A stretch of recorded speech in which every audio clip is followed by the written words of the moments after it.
Bonjour à tous, on se retrouve cette semaine pour voir comment vont être les énergies de cette rentrée, la rentrée scolaire pour certains, la rentrée professionnelle pour d'autres. Voilà, donc nous allons voir comment vont être les énergies. Cette semaine, j'avais envie de faire un petit peu différemment. J'avais envie de vous faire un trois choix en fait. Donc le choix numéro un avec la métisse, le choix numéro 2 avec la cornaline et le choix numéro 3 avec la quartz rose. Voilà, je vous laisse quelques instants pour choisir. Allez, c'est bon, on y va. Allez, on y va avec la métisse. Et qu'est-ce qu'on va dire? Le doute et l'ancrage. Le doute et l'ancrage. Donc, pour certains d'entre vous, auront certainement des doutes. Alors peut-être pour une reprise, se poseront peut-être beaucoup de questions. Il y a peut-être une reprise, des questions concernant les enfants également, des doutes. Donc peut-être c'est peut-être par un manque de confiance.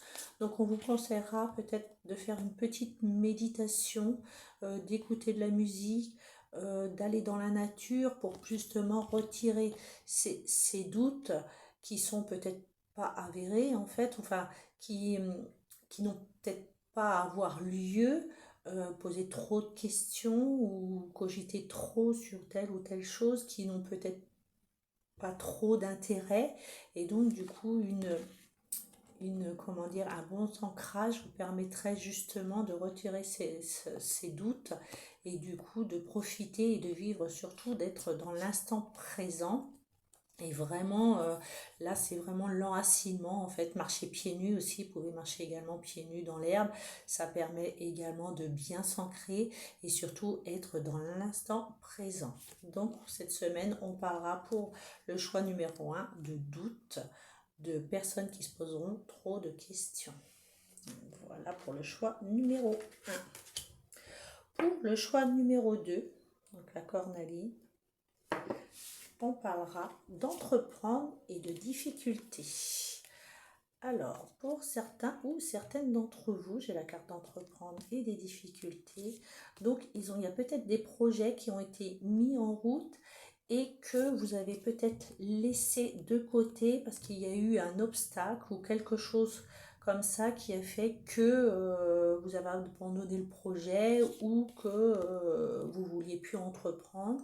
Et bien justement, cette semaine, c'est peut-être comme c'est une semaine de rentrée, c'est une semaine de renouveau. Le mois de septembre, c'est vraiment un mois de renouveau où est-ce que on pose des intentions, des choses. Et du coup, cette carte d'entreprendre, il faudrait vraiment la remettre, si vous voulez, en action. Il faudrait vraiment la remettre, dépasser les difficultés que vous pouvez peut-être rencontrer, soit dans des projets, soit dans un milieu familial. Enfin, chacun adapte à sa propre situation.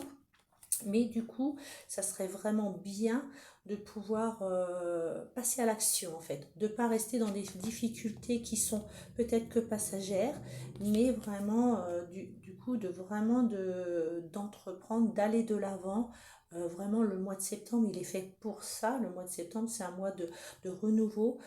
Pour certaines personnes, si vous voulez, comment dire, mettre des choses en place, vous pouvez écrire une dizaine d'intentions sur un livre, sur un cahier, sur une feuille, de façon de poser des intentions pour les mois à venir, car c'est vraiment un mois de renouveau, c'est un mois où on pose des bases, et du coup pour pouvoir repartir, voilà, de pouvoir repartir bien en fait, et de pouvoir entreprendre vraiment.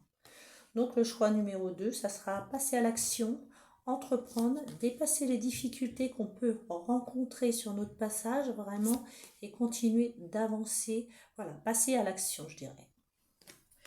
Voilà pour le choix numéro 2. Et le choix numéro 3, c'était le quartz rose. Alors, on va le lâcher prise et la persévérance. Ça ressemble un petit peu. Donc là, c'est pareil. Alors, la persévérance, il y a certaines personnes qui ont peut-être des difficultés en ce moment. Vous voyez, il y a des vagues, il y a des hauts, il y a des bas, il y a des blocages par moment. Donc là, vous êtes peut-être au plus bas ou avoir du mal à avancer, justement, dépasser, voilà, grimper. et on vous conseille de lâcher prise en fait. Donc ça peut être aussi bien sur le plan professionnel, sur le plan familial, personnel. Ça, après, chacun forcément adapte à sa propre situation, mais voilà, les blocages souvent c'est qu'un passage. Donc il faut savoir lâcher prise vraiment pour pouvoir avancer, monter sereinement, voilà. Souvent être dans l'action, surtout ne pas rester bloqué en bas dans une situation qui n'est forcément pas convenable pour vous. Et donc là, on va vous demander vraiment d'avancer. Pour cela, lâcher prise. Alors, comme peut-être pour le numéro 1, pourquoi pas faire un petit peu d'ancrage. Ça permet également voilà, de lâcher prise. Et voilà, une musique, une méditation, voilà. Avoir confiance en soi, en fait. Vraiment prendre confiance en soi pour pouvoir pas rester dans une situation de blocage qu'il peut y avoir en ce moment et vraiment d'avancer, quoi. Donc le conseil pour cette semaine, je dirais, il faut avancer, persévérer justement pour pouvoir avancer, lâcher prise, voilà, prenez du recul sur une situation peut-être que vous ne voulez plus, voilà, et je dirais pourquoi pas faire une petite méditation, voilà, observer et puis surtout persévérer. Voilà, donc ça ne parlera pas forcément à tout le monde, hein. Prenez uniquement si ça vous parle. Je vous dis à très bientôt et surtout belle semaine à tous, belle reprise pour ceux qui reprennent cette semaine. Allez, à très bientôt.